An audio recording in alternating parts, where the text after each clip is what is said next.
These next set of movements are what I consider functional flow movements. We're working within the functional and lateral line within the fascia of the body. And obviously there's going to be some rotation and some side body stretching. And I typically use this at the beginning of most of my yoga classes.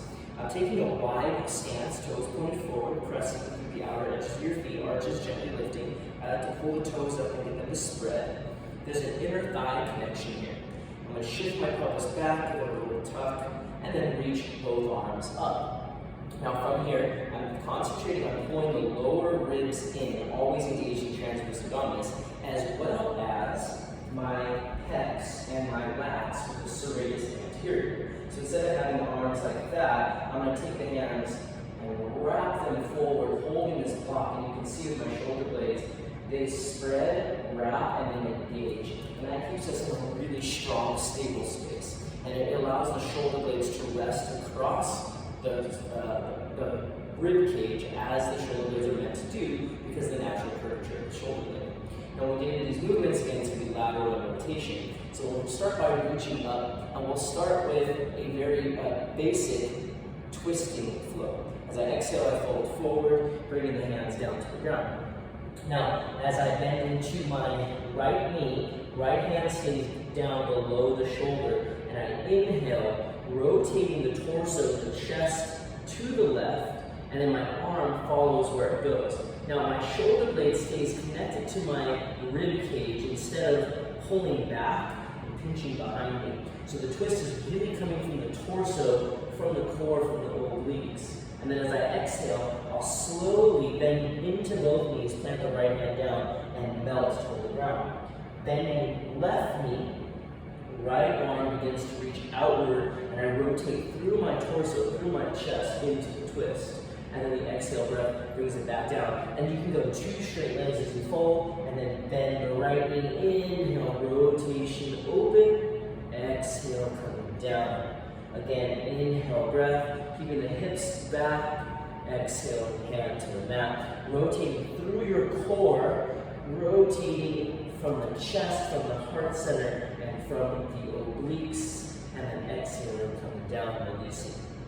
Now, inhale will rise back up and add to that. So this is my favorite rotational twist, much like if you were holding a weight or a kettlebell. With an exhale breath, the right knee is going to bend, the hips shift back, and you'll notice I'm coming center, creating a line from my right hand to my left. And then that top hand, I'm looking up at the thumb, watch as the arm rotates to center. I rotate the arm bone externally, and then both hands meet up top like I'm holding a block.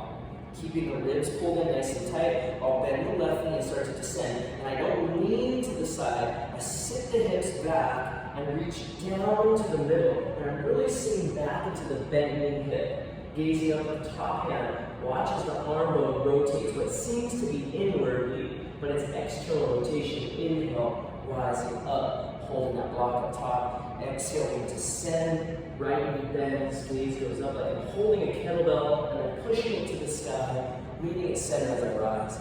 Bending, left knee, coming down slowly, and then repeating inhales, bringing us up, keeping the hand perpendicular to the earth. So one arm always stays perpendicular. I'm reaching to touch the ceiling, and then I rotate to center. I keep that hand up, like I'm connected to the ceiling, and I touch it as I rise, pulling in through the lower ribs.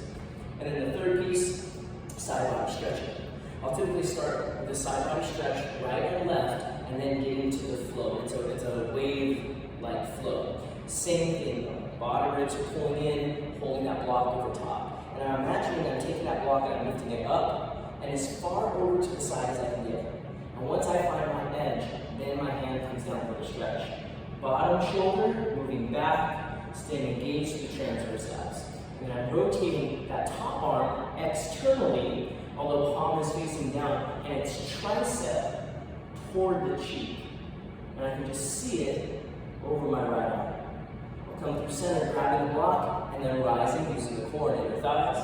And then keeping that block, holding it between, and then I find my edge and release. Again, ribs are pulling in, tricep toward the face, and it's the shoulder blade that is wrapping around the rib cage instead of pinching back. Now, I'll get into the flow. So I'm here on the second side. I'm going to take that top hand and bring it down.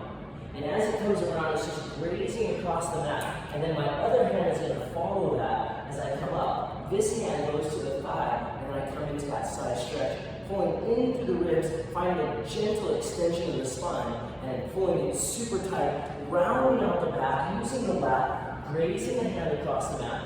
Opposite hand follows to come up, pulling in, little back bend extension, and then pulling in again as we come around. And you'll see this kind of windmill-like movement. Stay tight, and I curl and crunch and round as I come down, taking that shoulder blade around the rib cage, over top, and then bringing it back down and around, sweeping it to the top, and then it moves with the breath. Exhale, coming down. Inhale, open. Exhale, sweep. Inhale. Exhale. So these are my 3 favorite movements, functional flow movements to do at the beginning of a yoga class, or just in general, incorporating functional line and lateral line